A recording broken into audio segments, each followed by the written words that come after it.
Maintenant, on va voir les 10 P. Et comme je vous ai dit, un objectif efficace en P1, c'est qu'il doit être écrit.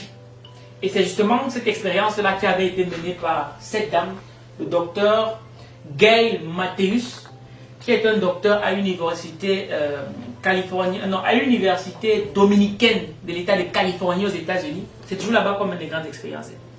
Et c'est donc elle, quand elle a mené son expérience, elle s'est rendue compte que ceux qui prenaient le temps d'écrire avaient des résultats qui étaient 30% élevés par rapport à ceux qui ne prenaient pas le temps d'écrire leurs objectifs sur papier. C'est sur internet, vous pouvez taper Dr Gail Matthews, vous allez voir, c'est en anglais, vous allez voir toute sa recherche, elle là-dedans. Donc, votre objectif doit être écrit. Et le fait d'écrire votre objectif, qu'est-ce que ça fait? Eh bien, ça vous permet déjà d'avoir les idées claires. Je vous mets au défi,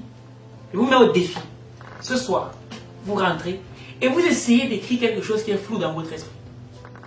Je vous mets au défi de réussir à écrire quelque chose. Vous ne pouvez pas écrire quelque chose qui est flou, c'est impossible.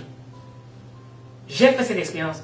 Ça n'a l'air de rien, mais je vais vous donner une chose. Ce qui est facile à faire est aussi facile à ne pas faire. Et quand on m'avait dit qu'il faut écrire, je disais, ah, dis donc, c'est dans la tête, c'est dans le tibia. Et puis un jour, je me suis dit, bon, j'ai trop entendu parler de ça. Il faut un peu que je prenne le temps de tester. Et là, je me suis assis, j'ai pris mon stylo et j'ai bugué. Je me suis rendu compte que ce n'était pas clair. Et là, j'ai commencé à travailler, à clarifier mes objectifs. Et moi, j'ai toujours un agenda sur moi. Je vais vous le montrer. Je ne marche jamais sans mon agenda. Je ne marche jamais sans cet outil. Je vous conseille à tous d'avoir un agenda. Pire encore si tu es en business. Et il y a toujours, là il y a mon objectif pour 2024, 2025, 2027. Je ne vous dis pas ce que c'est, voilà. Mais déjà j'ai déjà marqué ça là. Et ensuite, vous voyez, attendez, je vais vous montrer. C'est noirci. Bon, je pense que vous voyez que c'est noirci. Voilà. Il y a, pardon, il y a aussi le téléphone. Oui, il y a le téléphone, c'est vrai. Il y a le téléphone, mais moi, je déconseille le téléphone. Parce que le téléphone, c'est un peu caché. Dans le téléphone, c'est caché, alors que ça, c'est visible. Tu as tout qui est là. Moi, j'aurais pu le faire sur le téléphone, mais non. Le fait d'écrire sur son bloc-notes comme ça, sur un agenda, c'est beaucoup plus clair. C'est beaucoup plus visible. Et bon, quand je vous parlais de l'ikigai, je me suis aussi entraîné à le faire. Bon, je ne sais pas si vous voyez. Si vous ne voyez pas, bon, c'est pas grave, mais il y a ça là. Donc, c'est pour vous dire que je dis ce que je fais. Donc, il faut toujours avoir un agenda. Moi, je marche toujours avec mon agenda. Et si vous avez un peu de mal avec ces agendas-là, il y a un agenda qui peut bien vous aider, qui peut mieux vous aider. Ça s'appelle un agenda en planification stratégique personnelle. Voilà, il est là. Je ne sais pas si vous voyez. Cet agenda, en fait, il a été réalisé par Bernadette Tani. C'est une coach en planification. D'ailleurs, elle va donner un AL Talk le 3e de ce mois. Je ne sais pas, le 3e samedi de ce mois. Bernadette Tani. Elle donnera aussi un AL Talk, comme je suis en train de le faire là, sur le thème comment définir la vision d'une entreprise lorsqu'on est entrepreneur débutant. Un truc comme ça, j'ai oublié, mais c'est un peu ça. Et c'est elle qui a mis en place cet agenda-ci.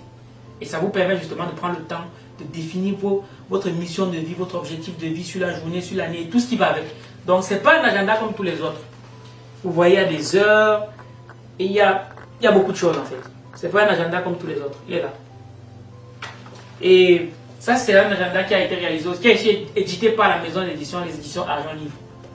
Cet agenda-là. Bref, le 3e AL Talk, vous la verrez. Donc, si jamais vous avez du mal avec les agendas ordinaires, ben cet agenda est très puissant. Il est disponible sur argentlivre.com. Il va beaucoup vous aider. Donc, je pense que vous avez compris à quel point c'est puissant d'écrire son objectif, parce que ça clarifie vos objectifs. Ça permet de rendre votre objectif visualisable. Parce que lorsque vous avez écrit, c'est clair. Du coup, vous l'avez dans la tête en fait. Vous le voyez. Et votre esprit vous amène où il se trouve. C'est super puissant ce que je vous dis. Parce que plus vous pensez à quelque chose, plus vous pensez, votre subconscient travaille. Il travaille. Il travaille à trouver. Par exemple, une femme qui est enceinte, très vite, elle va commencer à avoir beaucoup de femmes qui sont enceintes autour d'elle. Parce que c'est son subconscient qui lui permet d'identifier ces éléments-là. Le jour que vous allez vouloir acheter une voiture, par exemple une Peugeot, vous allez commencer à voir les Peugeot partout. Le jour que vous allez vouloir acheter un iPhone, vous allez commencer à voir l'iPhone partout. C'est comme ça que ça fonctionne. C'est le subconscient qui travaille. Parce que la Peugeot, c'est clair dans votre tête. Vous êtes enceinte, c'est clair dans votre tête. Votre chiffre d'affaires, c'est clair. Et vous allez commencer à voir même les trucs qu'on vous proposait par le passé, qui ne vous disaient rien. Mais quand vous proposez maintenant, vous allez voir ça sous un autre angle. C'est pas sous le capitaine patron. Voilà pourquoi c'est super important de l'écrire. Et le fait d'écrire aussi, ça pousse facilement à l'action. Parce qu'une fois que tu as écrit ton truc, tu te dis, bon, j'ai écrit, c'est quelque part, je me suis engagé. Parce qu'il y a 3 niveaux d'engagement. Il y a l'engagement oral, l'engagement écrit et l'engagement public. Lorsque vous avez écrit déjà, c'est un engagement écrit et quelque part aussi ça vous stimule. Mais si vous voulez vraiment être stimulé à fond, prenez des engagements publics. Je vous montrerai tout à l'heure la puissance de l'engagement public. Le deuxième P pour fixer des objectifs efficaces, c'est que il faut que votre objectif, comme je vous l'ai dit, je vous le dis depuis, il faut que votre objectif soit précis. Je veux devenir riche, ça ne veut rien dire, ce n'est pas précis. Je veux perdre du poids, ça ne veut absolument rien dire. Par contre, cette année, je veux perdre 10 kilos. Le 31 décembre 2022, je vais avoir perdu 10 kilos. Ça, c'est précis. Et là, maintenant, votre subconscient peut commencer à travailler. Je veux que mon business prospère, ça ne veut absolument rien dire. Je veux que le 31 décembre 2022, que j'ai pu générer 100 000 euros de chiffre d'affaires. Voilà un objectif précis. Et c'est là qu'on commence à trouver des stratégies pour atteindre cet objectif-là. C'est super important. Ensuite, votre objectif, comme je vous l'ai dit, doit être visualisable. Je ne vais pas revenir là-dessus. Votre objectif doit être mesurable. Votre objectif doit être mesurable parce qu'on ne peut pas améliorer quelque chose qu'on ne peut pas mesurer. Pour améliorer quelque chose, il faut mesurer. Et nous aussi, on a fait cette erreur-là. Et pendant plusieurs mois, on a avancé sans prendre le temps de mesurer notre objectif. Et dès qu'on a commencé à mesurer nos objectifs, qu'est-ce qui s'est passé? Tout de suite, on ajuste au fur et à mesure. On ajuste, et ainsi de suite. Donc, il ne faut pas vous tromper au niveau de l'unité de mesure. Parce que c'est aussi là où beaucoup de gens pêchent. L'unité de mesure. Si vous êtes sur Facebook et que vous faites de la comédie, quand vous faites de la comédie, ce qu'on vend, c'est quoi? Ce qu'on vend, c'est son taux d'engagement, le nombre d'interactions. C'est ça qu'on vend. Parce que vous savez que lorsque vous faites de la comédie, plus vous avez d'engagement, plus vous gagnez en visibilité. Et plus vous gagnez en visibilité, plus il y a des marques qui peuvent vous contacter. Si on fait de la comédie et qu'on utilise les réseaux sociaux, votre unité de mesure, c'est le taux d'engagement. Par contre, si on utilise les réseaux sociaux comme nous pour pouvoir lancer un business et gagner de l'argent, votre unité de mesure, c'est l'argent. C'est le chiffre d'affaires que vous générez. C'est ça votre unité de mesure. Il ne faut pas vous tromper. Si vous dites que vous êtes en business et que vous êtes sur Facebook pour juste générer des likes, vous avez certes une unité de mesure, mais ce n'est pas la bonne pour votre business. Parce qu'on a un business, votre unité de mesure, c'est l'argent qui rentre. Donc maintenant, c'est ça qu'il faut compter. Lorsque vous voulez vendre un produit, votre unité de mesure, c'est le taux de conversion.